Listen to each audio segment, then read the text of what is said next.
कभी कभी भगवत प्रेरणा से भगवत इच्छा जान करके कर्म करते हैं। नहीं, गीता अध्ययन करना, गीता में इसका एक बार समाधान है।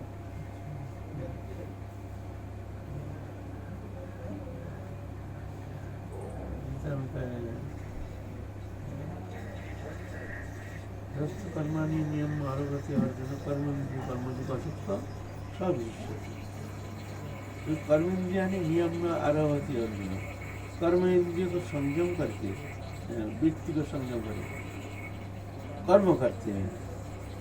कर्म इंद्रिय कर्मयोग, कर्म इंद्रिय के द्वारा कर्मयोग में रहते हैं, मैंने कर्म करते हैं, लेकिन आसक्त, कोई आसक्ति नहीं है, सविशेष वशिष्ठ। कर्मेंद्रिय निसंयम जास्त मनुष्य शरण इंद्रियर्थम विमूढ़त्व मिथ्याचार शौच। कर्मेंद्रिय को संयम कर लिया, लेकिन मन के द्वारा विषय चिंतन करता है, वो मिथ्याचारी है।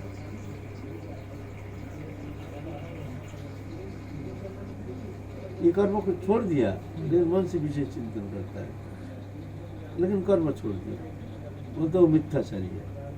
और वो कर्म करते हैं, लेकिन मन में विषय इच्छा नहीं है, वो श्रेष्ठ है।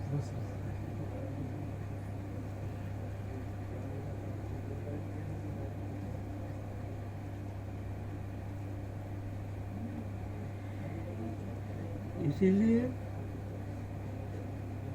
जब तक माता पिता है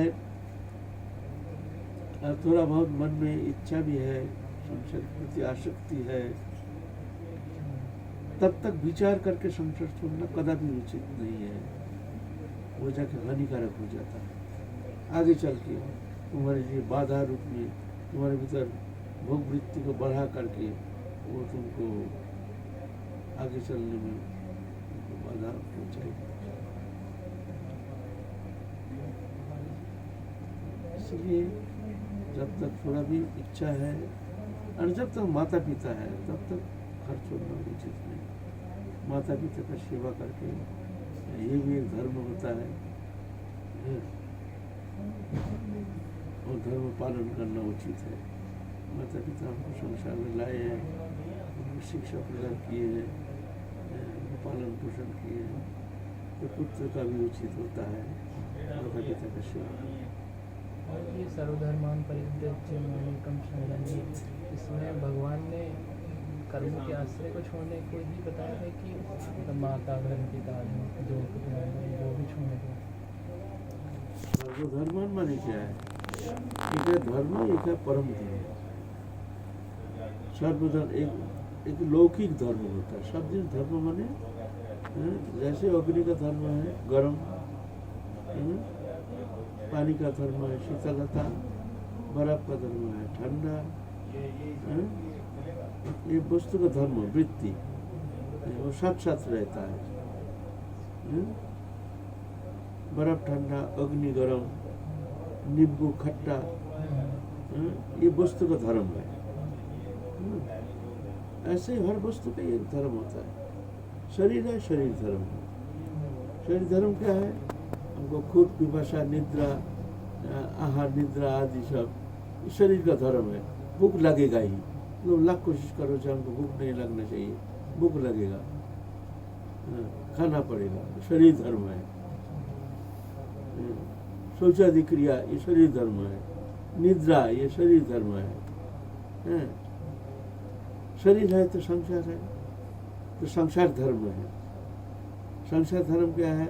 ना स्त्री पुत्र पालन पोषण, अपने कुटुंब भरण आदि संसार में रहते हैं, तो संसार में रह करके इनको पालन पोषण करना, ये संसार धर्म है। संसार है, संसार समाज में रहता है, तो समाज धर्म है।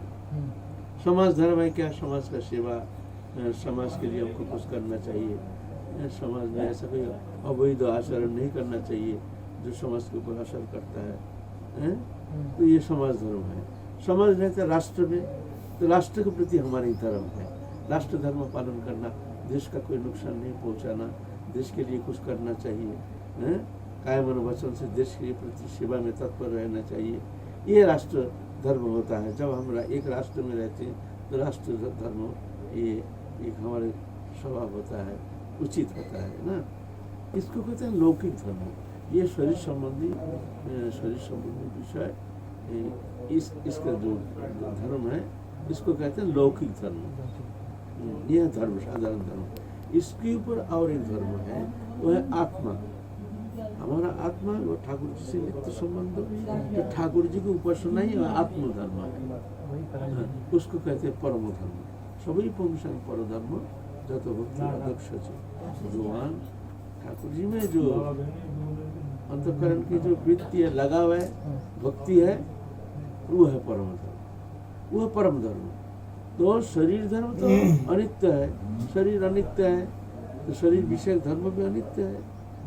तो अर्जुन को कह रहे हैं तुम इसमें इसके श्रेष्ठ मान करके इसका आश्रय लेकर तुम परे मत रहो, इसके ऊपर जो आत्मधर्म है उस विषय चिंता करो। तो वो क्या है ना, एक मतलब कृष्ण ही को शरण, ठाकुर जी को शरणागत हो जाओ। तो सर्वधर्म ये धर्म के अपेक्षा ना करके तुम मेरी शरण में आ जाओ, वो है परम। शरण में आने के बाद क्या करना होता है? भगवान की ही वृत्ति बनानी होती है कि कर्म, जैसे अभी ने जो बाद में भी किया शरणागत होने के बाद बस भगवत भजन उपासना जो भी करते हैं, और भी कर्म जो रहता है वो कर्म पहले जब हम शरीर धर्मी रहते हैं, शरीर में ही हमारा आत्मबुद्धि संसार में रहते हैं, भगवत उपासना नहीं करते, तब संसार ही हमारा सब आश्रय है। और इसी के सत्य मान करके हम विवश होकर संसारी कर्म करते हैं। लेकिन जब परम धर्म का आश्रय करते हैं तब सब भगवत कर्म जो भी कर रहे हैं प्रभु की इच्छा से जो करना है, प्रभु की इच्छा और प्रभु की प्रसन्नता के लिए ही हमको समस्त कर्म करना है। संसार करेंगे अपने लिए नहीं, तुम्हारे कर्म तुमने संसार में भेजा है, स्त्री पुत्र परिवार तुम्हारे है, ये सेवा करना फर्ज होता है तुम्हारी प्रसन्नता के लिए। तो उसका भावना वृत्ति बदल जाती है, उस समय प्रभु के लिए, प्रभु की प्रसन्नता के लिए ही वो कर्म करते, वही कर्म, लेकिन उसमें वो निष्प्रिय हो जाता है, निर्लिप्त हो जाता है, उदासीन हो जाता है। जत करुषि जदस्नाशी जदोषि जदसी जत तपस्यासी तत्कृष्ण मुदर्पण शुभ शुभ फल मोक्ष से कर्म बंधन नहीं संन्यास विमुक्त। जो भी करो मेरे लिए करो, जत करो जदस्नान, जो भोजन करो वो भी उन्हें करो, हम ठाकुर जी को ही आहुति दे रहे हैं, समर्पण कर रहे हैं। जज्जोषि, जो दान करो पुण्य करो, ये मन करो जब ठाकुर जी को प्रसन्नता के लिए कर रहे हैं, तुम अपने लिए नहीं हमारे लिए तुम कर्म करो। जब तपस्या, जो तपस्या करते हो वो जन्म तुम्हारे लिए नहीं हमारे प्रसन्नता के लिए। सब मेरा ही कर्म जान करके तुम मेरा दास बन के, अकर्ता बन के, फलाकांक्षा परित्याग करके हमारी प्रसन्नता के लिए तुम कर्म करो। इसमें तुम बंधन मुक्त होकर तुम मेरे को प्राप्त करो। इसको कहते परम धर्म। गलत कर्म बन जाए अगर ऐसा शरण होने के बाद, तो वो कर्म कैसे माने कि ये हम भगवान के लिए करें? गलत कर्म तो होना नहीं चाहिए। कभी कभी अहंकार के कारण, जीव का जो अहंकार भीतर में बैठा हुआ है ना, अहंकार के कारण और भगवत शरणागति उसमें दृढ़ता नहीं, इस कारण कभी कभी अहंकार से ग्रस्त होकर वो भूल कर बैठता है, कभी अवैध कर्म कर बैठता है। ये जीव का एक स्वभाव है। उस स्थिति में ये भगवत उपासना के द्वारा, भगवत शरणागति के द्वारा, प्रार्थना के द्वारा धीरे धीरे मुक्त हो जाता है, भगवत नाम साधन के द्वारा।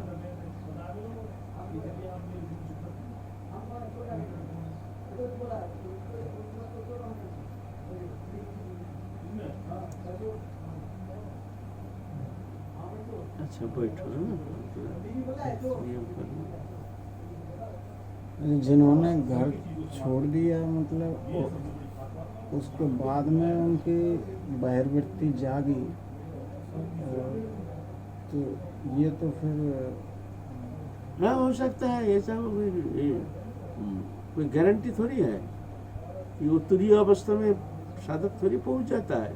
कितना भूल भ्रांति करता है कोई ठिकाना नहीं। साधक जीवन में भी कितना भूल होता है, ऐसा थोड़ी होता है। जिसका नहीं होता है वो तो बहुत ही आदरणीय है, वंदनीय है, प्रणम्य है, बहुत ही कृपालब्ध है ऐसे साधु। लेकिन ऐसे तो संभव नहीं है, भूल तो हो ही जाता है थोड़ा बहुत। साधक बहुत कोशिश भी करते हुए भी कभी कभी भूल होने का संभावना रहती है, ये जाता नहीं है। साधक को उस स्थिति में जब पहुंच जाता है तब जाकर के भगवत कृपा से निवृत्त होने में सक्षम हो जाता है।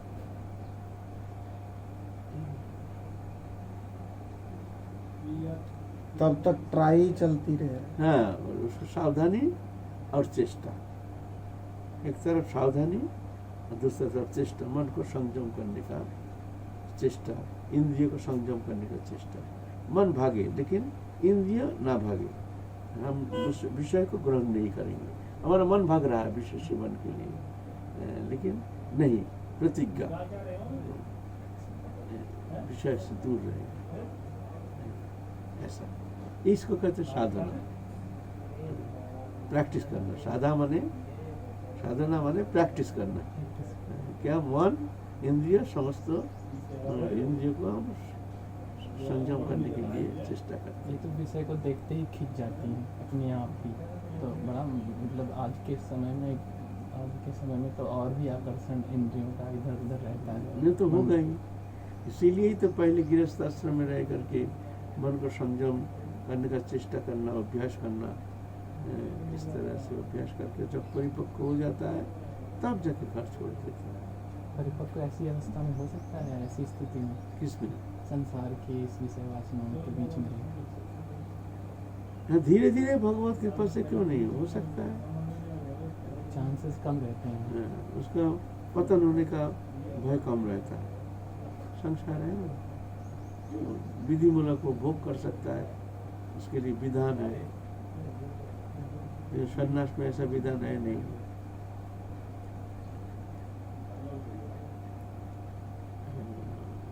नहीं, जैसे अब ये नव अवस्था में है, इनकी तो कोई शादी विवाह भी नहीं हुआ है और ये चाह रहे हैं कि अब मैं घर छोड़ करके त्याग वेश में धारण कर लूँ। तो अब ये जैसे बता रहे हैं, आप जैसे बोल रहे थे अभी कि शरीर से नहीं जाए, मन से चाहे अगर आसक्ति हो तो हो, लेकिन शरीर से दूर रहना चाहिए। तो क्या वो उचित है? त्याग लेना उचित तो है या मजबूरी है? संसार उचित में तो क्या, रहना? उचित तो मन से भी, मन में भी कोई विकार नहीं रहना चाहिए, ये तो उचित है। लेकिन ना मान लो ऐसे ही हमारे दुर्भाग्यवश हमारे मन में ऐसे कोई भावना आ गया, तो उस स्थिति में क्या करेंगे? उस स्थिति में हम इंद्रिय वृत्ति से हम दूर रहेंगे, वस्तु से दूर रहेंगे, वस्तु सान्निध्य से दूर रहेंगे। ये तो करना पड़ेगा। हमारा भी संसार के कर्म फिर उतनी लगन से नहीं कर पाते हैं, जैसे विषय वासना जब रहती है तब जैसे करते हैं संसार के कर्म कुछ पाने के लिए, उतनी उससे नहीं कर पाते हैं। जब अब इधर का निश्चय कर दिया गया तो फिर उधर के भी ना रहे, इधर मतलब ना कर्म अच्छे कर पाए, ना कर्म योग साध पाए, ना भक्ति योग। ना ये जब मन परिपक्व नहीं होता है, जब तक परिपक्व अवस्था प्राप्त नहीं होता तब तक जा करके तावत कर्माणि कुर्वीत निर्विद्यत जावता, तावत कर्माणि कुर्वीत निर्विद्यत जावता मत कथा श्रवणादो श्रद्धा जावत न जायते। श्रीमद् भागवत। तावत कर्माणि कुर्वीत, तब तक कर्म करना, निर्वेद माने पूर्ण अनासक्ति, इच्छा ही नहीं। ये ऐसी स्थिति जब तक नहीं होती है तब तक संसार में रहकर कर्म करना। मत कथा श्रवणा दो, मेरी कथा में तुम्हारे अखंड अनन्य रुचि जब तक नहीं होती है तब तक संसार में रह करके संसार कर्म करना चाहिए। श्रीमद् भागवत उद्देश्य लेकिन हमें भगवत प्राप्ति का ही रखना चाहिए। उद्देश्य तो भगवत प्राप्ति, संसार में रहो चाहे कोई भी आश्रम में रहो, भगवत प्राप्ति ही जीवन का उद्देश्य होना चाहिए। अच्छे अच्छे कर्म करना और लोगों की सेवा करना, इसका उद्देश्य अगर मन में आ जाता है तब तो थोड़ा विक्षेप पड़ जाता है, भगवत प्राप्ति के उद्देश्य से हट जाता है। नहीं, भगवत प्राप्ति में बाधा क्यों? हमको वो कर्म भगवत प्रीति के लिए, भगवत प्रसन्नता के लिए हमको करना है, ऐसा भावना लेकर। मतलब हमारे यहाँ भी साधु संत आता है, गृहस्थी जैसे कर्म करना पड़ता है, रसोई करना पड़ता है, इधर भोग लगा है, रसोई करना पड़ता है और उनकी सेवा करना पड़ता है। हमारा क्या प्रयोजन है? हम क्यों गृहस्थी जैसे कर्म करेंगे? क्यों उन लोग को खिलाएंगे पिलाएंगे, आओ बैठो, ये आदर सत्कार हम क्यों करेंगे? तुम बैठे हो, तुमसे हम समय दे रहे हैं, क्यों देंगे? हमारा तो भजन करना है, हमारा क्या लेना देना? नहीं, भगवत सेवा, भगवत प्रीति के लिए हम ये करते हैं। तुम्हारे लिए तुमको समय दे रहे हैं, जो तुम्हारी इसमें अगर कल्याण होता है तो ठीक है, थोड़ा सत्संग उनको हम दे दें, हमारे जितनी जानकारी है वो तुमको चला रहे हैं। साधु संत आते हैं, भगवत भक्त सब आते हैं, ठाकुर जी भेज रहे हैं ठाकुर जी की प्रसन्नता के लिए। प्रभु तुम प्रसन्न हो जाओ, हमको कोई लेना नहीं देना नहीं, बस तुम्हारी प्रसन्नता के लिए हम कर्म कर रहे हैं। ये भावना है तो वो भक्ति हो जाती है, वो तुम्हारे लिए परमार्थ हो जाता है। और जब अपने इंद्रिय भोग के लिए जो कर्म होता है वो कर्म बंधन का कारण हो जाता है, और भगवत प्रीति के लिए जो कर्म होता है वो कर्म मुक्ति का कारण हो जाता है। भावना तो संसार में रह करके ही भगवत प्रीति के लिए जो कर्म करना है, भगवत प्रसन्नता के लिए कर्म करना है, बस उनकी इच्छा है जब तक संसार में रहना है। प्रभु तुम प्रसन्न हो, ये कर्म तुम्हारा है, हम तुम्हारे लिए कर्म कर रहे हैं, अपने लिए कुछ नहीं कर रहे हैं, अपने लिए कुछ करना है नहीं। ऐसे भावना लेकर मन को भगवत चरण में रख करके कर्तव्य कर्म जो करना है कर रहे हैं प्रभु की इच्छा से जान करके, तो जाके वो मुक्ति का कारण है। अब मानो इनके गुरुजी की इच्छा है कि ये घर छोड़ करके त्याग वृत्ति धारण करें, तो इस स्थिति में इनको ये आप गुरु शिष्य का मामला हुआ, हम कमेंट नहीं कर सकते। अच्छा अच्छा, तुम जानो, तुम गुरुकरण किए हो, तुम्हारे गुरु बोलेगा तुम क्या करोगे, तो हम तो कमेंट करेंगे हमारे जैसे हैं। वहाँ अगर मान लो उनका गुरु निष्ठा में अगर चोट लग जाता है कहीं, या अपनी इच्छा में हानिकारक हो जाता है, अपनी इच्छा कुछ है अलग, हम कह रहे हैं कुछ अलग, इसलिए तो तुम्हारे गुरु के साथ ही तुम ये समाधान करोगे। मैंने जो स्वामी रामचंद्रदास जी महाराज जी थे, तो वो कहते थे कि मतलब जिससे ज्ञान मिलता है वो गुरु होता है। ना उनसे हमारा मतभेद है, गुरुकरण तो करना चाहिए। ऐसा वो शिक्षा गुरु हो सकता है, शिक्षा गुरु जिससे कुछ शिक्षा प्राप्त की जाती है तो वो है शिक्षा गुरु। शिक्षा गुरु बहुत हो सकता है, लेकिन परमार्थ मार्ग में जो हमको पहुंचा देंगे, जो हमको मंत्र प्रदान करेंगे, जो हमको ले जाएंगे उनके कृपा बल से, वो होते हैं दीक्षा गुरु। दीक्षा गुरु एक जन ही होते हैं और वो करना जरूरी है। दीक्षा गुरु बिना कोई भवसागर पार करके भगवत सान्निध्य प्राप्त कर लेते हैं, ऐसा तो सुनाई नहीं देता है। गुरु बिना भव सिंधु तरह न कोई, जो बिरंच शंकर सम।